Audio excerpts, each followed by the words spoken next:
Sizlar uchun ajoyib fursat. Dunyoni bir chekkasidan turib, dunyoni boshqa bir chekkasidagi mazlumalar uchun Allohning yo'lida qurbonlik qilib, go'shtlarini tarqatish imkoniyatiga egasizlar.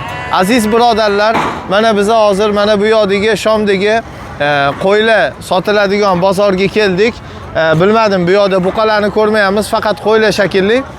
Hozir sizlarni inshaalloh qo'ylarning narxini o'zingizlarning oldingizda bitta eng kichkinasi, bitta eng kattasini narxlari bilan sizlarni tanishtirib o'tamiz inshaalloh.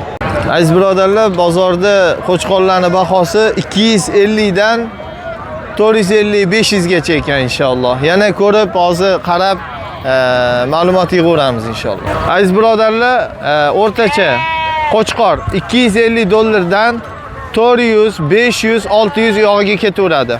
Buqa 1,5 ming dollardan tepasiga ketaveradi. Aziz birodarlar, sizlarga eslatma o'laroq nima demoqchimiz?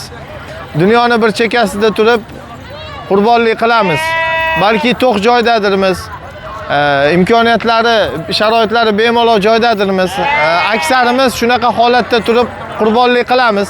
To'g'ri, go'shtini o'zimiz yeyishga haqlimiz, lekin dunyoni bir chekkasidagi och qolgan, yillab go'sht yemagan mazlumalar uchun qurbonlik qilib, go'shtlarini tarqatish imkoniyatiga egasiz inshaalloh. Allohu solli ala nabiy. 108 kilo ya sheyx.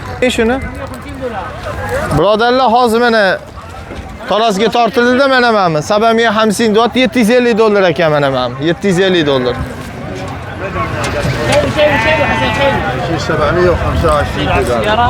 725 ekan. Alloh barik fi sheyx. Aziz birodarlar, G'azoda ham faoliyatimiz davom etyapti. Eslatib o'tamiz, G'azo yerlarida mana bu ko'rgan qo'chqor 400-500 dollarga ko'rgan qo'chqorlarimiz kamida 1 va 2 barobar qimmat yuradi. Aziz birodarlar, kimda kim Shom va G'azo yerlaridagi mazlumalarga yordamini yetkazmoqchi bo'lsa, inshaalloh kelayotgan qurbonlik hayitiga kim qurbonlik qilmoqchi bo'lsa, Muhsin xayriya fondi orqali qurbonliginglarni va o'z yordaminglarni G'azo va Shom yerlariga yetkazishingiz mumkin. Assalomu alaykum va rahmatullohi va barakatuh.